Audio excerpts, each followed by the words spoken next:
पड़ेगा। जी रविंद्र राणा जी बोलते हैं कि मैं नहीं दे रहा, जी एलजी साहब काम दे रहे हैं, जो कोई एडवाइज़र दे रहा है, तो वो कम से कम फिर राणा साहब के डर से दे रहे हैं। उनको डर है, राणा जी प्रदेश अध्यक्ष हैं, कहीं उनका एडवाइज़र का पद ना खो जाए। कहीं ना कहीं माननीय एलजी साहब को भी डर है, कहीं उनका दायित्व ना खो जाए जहाँ से। सब अपने डर से काम कर अपना समय निकाल रहे हैं राणा साहब को खुश करने के लिए। आप राणा साहब को खुश ना करिए, जिस कार्य के लिए आपको जहाँ रखा गया है आप उस समाज को खुश रखें। अभी लास्ट ऑप्शन क्या है, हमें एलजी साहब के खिलाफ भी जाना पड़ेगा।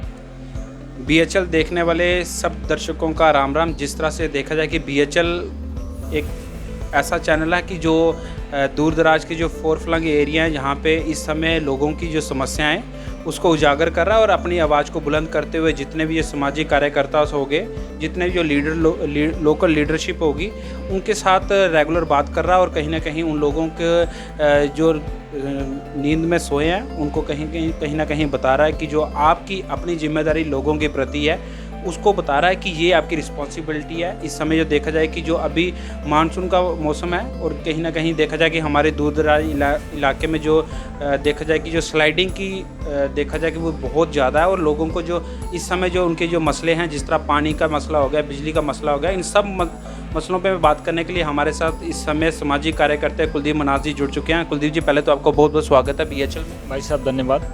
सर, जिस तरह से देखा जाए कि अभी जैसे हमारा जब से देखा जाए कि 370 टूटा है, 35 से टूटा है, देखा जाए जम्मू कश्मीर में आप एक्साइज पॉलिसी की बात करें, जगह जगह मोहल्ले मोहल्ले में आप यूथ आइकॉन है, यूथ आपको सुनना पसंद करता है कि आपने देखा जाए कि भाजपा की राजनीति के हिसाब से देखा जाए 370 और 35A का ये फ़ायदा हुआ कि गली में, मोहल्ले में, चौराहे में, आप जम्मू में देखें कितने प्रोटेस्ट हो रहे हैं, बठिंडी में देखो, गांधीनगर में देखो, कि उनका कहना है कि जो हमारे बच्चों को ये नौकरी मिल रही है, शराब पिलाना है, बच्चों को नशाखोरी पे लगा रहे हैं। सबसे बड़ी बात यह है कि जैसे अपने मुद्दा उठाया 370 और 35A, मैं एक दिन पहले भी इंटरव्यू में कह चुका हूँ, जो हमारी लोकल लीडरशिप है, चाहे माननीय एलजी साहब हैं, वो माननीय प्रधानमंत्री जी को एक मॉडल तैयार करके नहीं दे सके। वो जम्मू कश्मीर को क्या देना चाहते हैं। जहाँ तक मैंने सजेशन पहले दिया था, आप पूरे जम्मू कश्मीर या प्रांत को ना लीजिए, सिर्फ एक ज़िले की एक तहसील को पकड़िए, उस तहसील में आप एक मॉडल तैयार करें। आप जम्मू कश्मीर को 370 तोड़ने के बाद किस तरह से वहाँ रोज़गार लाना चाहते थे, किस तरह से वहाँ डेवलपमेंट करना चाहते थे और क्या मॉडल पूरे प्रांत में रहने वाला है, मगर ऐसा उन्होंने कुछ किया नहीं।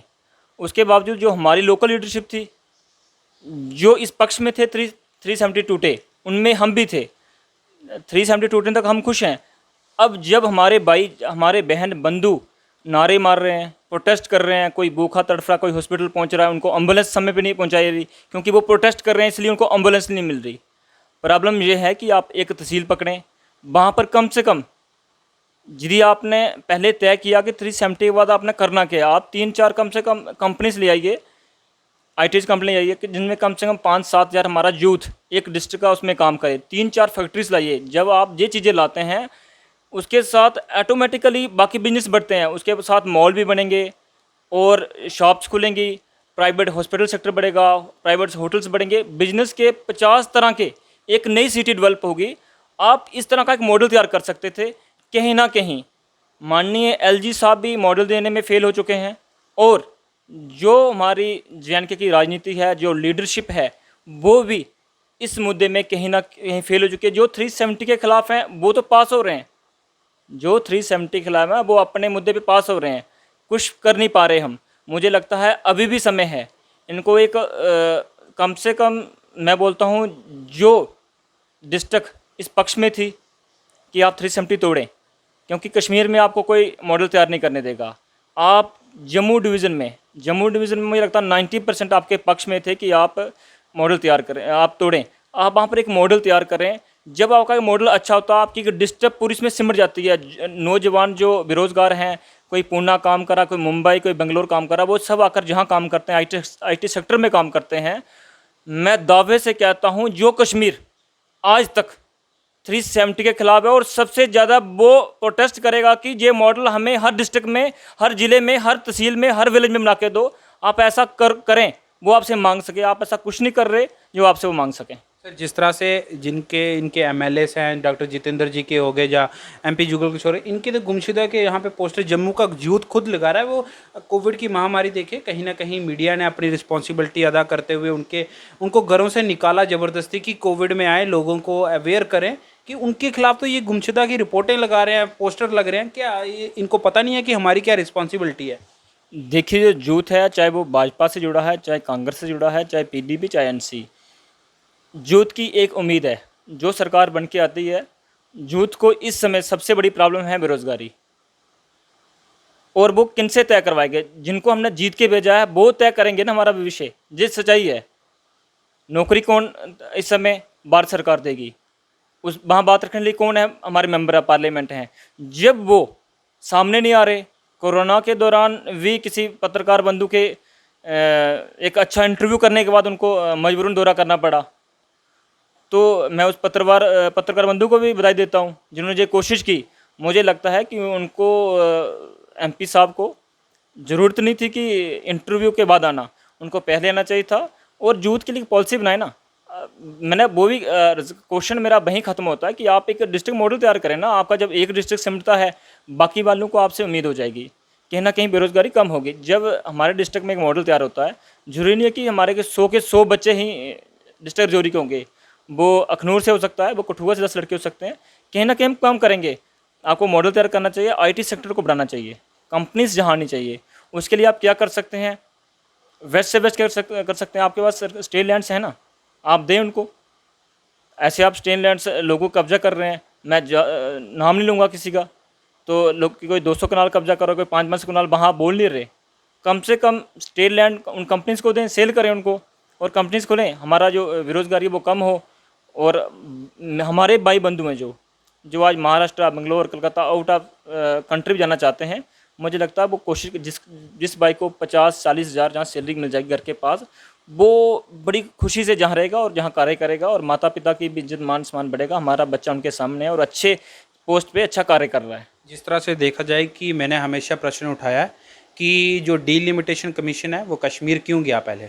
क्या वो जम्मू के रास्ते से निकला? क्या वो जम्मू में पहले यहाँ पे जो लीडरशिप से उससे मिलता, वो सर्वे करता? और कहीं ना कहीं देखा जाए कि डीलिमिटेशन होने से, जो उनकी टीम आने से पहले एक बैठक जो 24 तारीख को पिछले महीने की, जून को 24 को वो दिल्ली में हुई और जम्मू के जितनी भी आम पार्टीज़ थी वो माननीय प्रधानमंत्री के साथ मिले और वहाँ पे उन्होंने अपने अपनी विचारधारा दी और जम्मू कश्मीर की जो तरक्की और बलबूदी के लिए उन्होंने अपने अपने पक्ष रखे। और कहीं ना कहीं देखा जाए कि उसका इनिशिएटिव लेते हुए जो डीलिमिटेशन है कमीशन है वो जम्मू में आया। सर आपको नहीं ऐसा लगता कि कहीं ना कहीं जो भाजपा बोलती रही कि हम जम्मू की सियासत है, जम्मू की डेवलपमेंट करेंगे, हम जम्मू की आवाज़ उठाएंगे, जिस तरह से यूथ की आपने बात बड़े अच्छे ढंग से बताया कि डीलिमिटेशन जम्मू में पहले नहीं आ सकता था, कि जम्मू की आप चौधरी लाल सिंह जी की बात करें, उनकी पार्टी को वहाँ पे बुलाया नहीं, क्योंकि वो उनका कहना था, चौधरी लाल सिंह जी का मैंने जिस तरह से पढ़ा, उनका कहना था कि इन्होंने अपने एक जो इनके साथ चलते थे, जो वहाँ पे जिन्होंने ताले लगा के रखे मुँह पे, जो बोलते नहीं हैं, उनको बुलाया गया,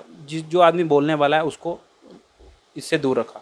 देखिए, जहाँ तक लाल सिंह जी की बात है, वो हमारे पूर्व कैबिनेट मिनिस्टर रह चुके हैं। उनको बुलाना चाहिए था वहाँ पर, क्योंकि उन्होंने अपना संगठन खड़ा किया है। अदर्स और एकजुट पार्टी भी एक में भी जम्मू में नौजवान भाई तैयार कर रहा है, तो उनको बुलाना चाहिए था। जम्मू के हित की जो लोग बात करते हैं उनको वहाँ बुलाना चाहिए था। जहाँ तक मैं सहमत हूँ, जहाँ तक बात है कि डीलिमिटेशन टीम पहले कश्मीर गई, मैं उस पर एतराज़ नहीं करता। प्रॉब्लम ये है कि हो सकता है जो पहले जम्मू आती ना, हम ये प्रश्न खड़ा करते कि वो लास्ट में कश्मीर में इसलिए गई कि उन्होंने सारी बातें कश्मीर की माननी थी। जनाब मैं आपसे कोई भी बात होती है, आप कहीं देखे जाए, पीछे हॉस्पिटलों की बात है, रिक्रूटमेंट की बात है, कश्मीर का बच्चा ही कश्मीर में नौकरी लेगा। जो कश्मीरी पत्थर मारते हैं, हमारे देश के सैनिक को शहीद हो जाते हैं, वो हर चीज़ देखेगी कि कश्मीर के बच्चे के लिए रिक्वायरमेंट है। कोई भी टीम आती है, कोई भी प्लानिंग आती है, वो कश्मीर में आती है, जम्मू में नहीं आती। जम्मू हमेशा अपने हक के लिए लड़ता है। आप इसमें क्या बोलना चाहते हैं? देखिए, ये हमारा दुर्भाग्य है। 2 हॉस्पिटल मिले हैं कोरोना के अंदर, जैसे आपने हॉस्पिटल की बात की है DRDO के अंदर, है ना। उसमें से जो कश्मीर में था उसमें सिर्फ कश्मीर के बच्चे लगे। जो जम्मू में हॉस्पिटल बना उसमें कश्मीर के बच्चे भी लगे। डोमिसाइल कहाँ गया? हाँ, ये प्रश्न था आपका, मैं अभी समझ पा जाऊँ। प्रॉब्लम ये है कि जो जहाँ की लोकल लीडरशिप है, ये बात तो उसको उठानी थी। जो इस समय मैं कह सकता हूँ जिनकी के अंदर में सरकार है, उनके जो प्रदेश अध्यक्ष थे, उनके जो महामंत्री थे, ये प्रश्न में भी वो बड़ी अच्छी तरह उठा सकते थे। बाई चांस हमारे ऐसे नौजवान उठाते भी, प्रोटेस्ट करते हुए बीएसएफ वाले बच्चों को भी कम से कम 3-4 महीने हो गए हैं, ये भी 5-6 महीने प्रोटेस्ट करते भूल जाते। मुझे लगता है कहीं ना कहीं जो जम्मू का क्षेत्र है उसने भाजपा पे आंखें मूंद कर विश्वास किया है, और मुझे लगता है कि उनको विश्वास को बनाए रखने के लिए भाजपा को बहुत से बहुत ज़्यादा कोशिश करनी पड़ेगी। अत्यंत नहीं तो उनका विश्वास खोते जा रहा है। हम चाहते हैं कि विश्वास बना रहे, और कम से कम जो जम्मू क्षेत्र है उस पार्टी के साथ रहे जो देश हित की बात करते हैं। क्योंकि कश्मीर की जो भावना है वो तो मैंने जब भी देखा है वो पाकिस्तान की तरफ कभी ना कभी दौड़ती हुई मिलती है, तो हम उस पर बात नहीं करेंगे। मगर जम्मू डिवीज़न के लोग हैं वो हमेशा भारत माता की बात करते हैं, भारत देश के हित की बात करते हैं। उनका विश्वास बढ़ाने के लिए कोशिश करनी चाहिए। हाँ, कश्मीर को प्रायोरिटी दो, कम से कम जम्मू को भी उसके बराबर रखो।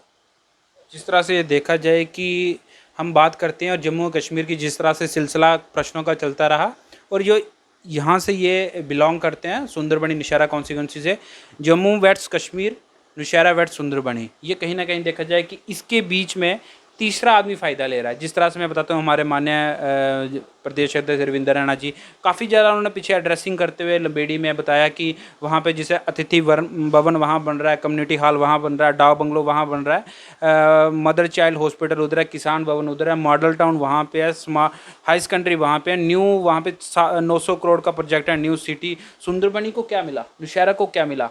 क्या वो इन लोगों से उनको वोट नहीं मिला?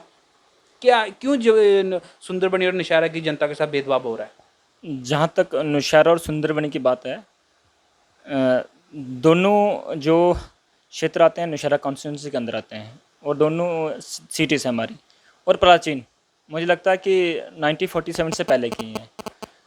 जहाँ तक की बात थी लंबेड़ी की, मैंने इस पे ऑलरेडी 2 प्रेस कॉन्फ्रेंस की थी। कम से कम नौशहरा वालों ने भी आवाज़ उठाई और हमने भी आवाज़ उठाई। कम से कम जो इस समय उस पार्टी के अंदर लोग हैं जो रैना जी से डायरेक्टली बात करते हैं, मुझे लगता था उनको भी आवाज़ उठानी चाहिए थी। कम से कम जनाब, हम लोगों से वोट मांगने किस मत से जाएं लोगों के पास, क्योंकि आप हर एक काम अपने विलेज में कर रहे हैं। जब आपको नया इलेक्शन लड़ा था, हमने इन्हीं लोगों से डेवलपमेंट के नाम पर, आप अच्छा कार्य करेंगे इस नाम पर, आप कभी भी अपने विलेज को बढ़ावा ना देंगे, आप सबको एक समान समझेंगे, ये कहकर वोट मांगे हुए हैं। मुझे लगता कि रैना साहब कहीं ना कहीं ठीक कर रहे हैं, क्योंकि वो अपने क्षेत्र अपने गांव की बात तो कर रहे हैं। जो हमारे लोग हैं बीच में बैठे हुए, वो हमारी बात रख नहीं पा रहे। मैं जितना कसूरवार रैना साहब को समझता हूँ, उतना जो हमारे डीडीसी हैं या हमारे बीडीसी हैं, वो आज तक चुप्पी क्यों साधे हुए हैं?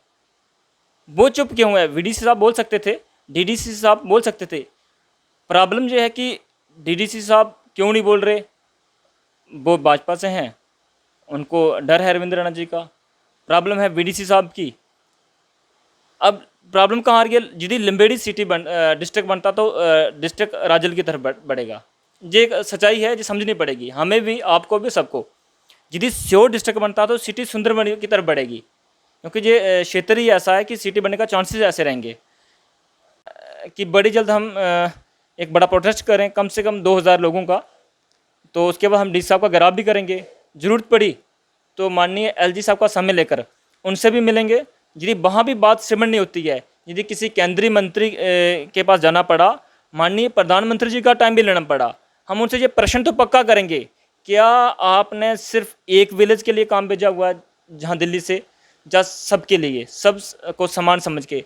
मुझे लगता है माननीय प्रधानमंत्री को ये जानकारी नहीं होगी लंबेड़ी गाँव कहाँ पे है, और हो सकता है सुंदरबनी सिटी का नाम सुना उन्होंने, बल बांका ठंडा पानी सियोर देवगा थल कहाँ उनको नहीं कन्फर्म होगा। जो पक्की बात है, कहीं ना कहीं गलती हो रही है इस समय। यदि रविंद्र रैना जी बोलते हैं कि मैं नहीं दे रहा, जो एलजी साहब काम दे रहे हैं, जो कोई एडवाइजर दे रहा है, तो वो कम से कम फिर रैना साहब के डर से दे रहे हैं। उनको डर है, रैना जी प्रदेश अध्यक्ष हैं, कहीं उनका एडवाइज़र का पद ना खो जाए। कहीं ना कहीं माननीय एलजी साहब को भी डर है, कहीं उनका दायित्व ना खो जाए। जहाँ से सब अपने डर से काम कर अपना समय निकाल रहे हैं रैना साहब को खुश करने के लिए। आप रैना साहब को खुश ना करिए, जिस कार्य के लिए आपको जहाँ रखा गया है, आप उस समाज को खुश रखें।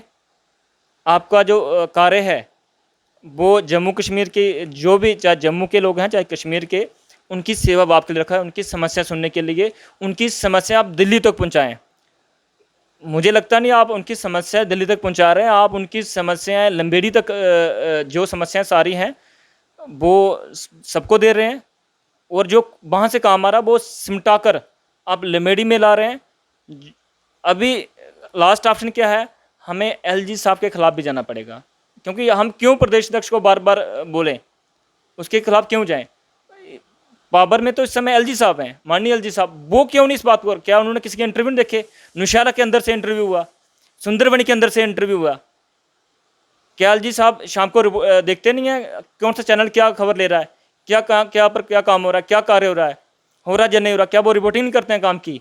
या तो उनके एडवाइज़र उनको बताते नहीं हैं, क्योंकि लगातार सुंदरबनी और नौशहरा के अंदर से जो आवाज़ उठ रही है कि हमारे साथ भेदभाव हो रहा है, और उनको देखना चाहिए था भेदभाव क्या रहा है। एक बार किसी एडवाइज़र को भेज देते ना।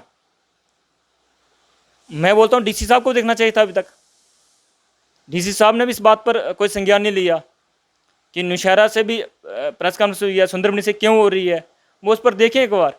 उसके बाद जो भी रिजल्ट आता है, प्रॉब्लम ये है कि जिस दिन लोग चलाना स्टार्ट करेंगे हमारे, प्रोटेस्ट पक्का होंगे। मैं दावे से कहता हूँ नौशहरा से बहुत बड़ा प्रोटेस्ट होगा और सुंदरबनी से बहुत बड़ा प्रोटेस्ट होगा। वो उस दिन होगा जिस दिन वो प्लंथ भर चुके होंगे हर एक बिल्डिंग का। उस दिन प्रशासन के पास बहाना होगा कि आप पहले क्यों नहीं बोले। उस दिन जो हमारे लीडर हैं ना, चाहे डीडीसी हैं, चाहे वीडीसी हैं, चाहे हमारे एक्स एमएलसी हैं, ये सब बैठेंगे, हम आपके साथ हैं।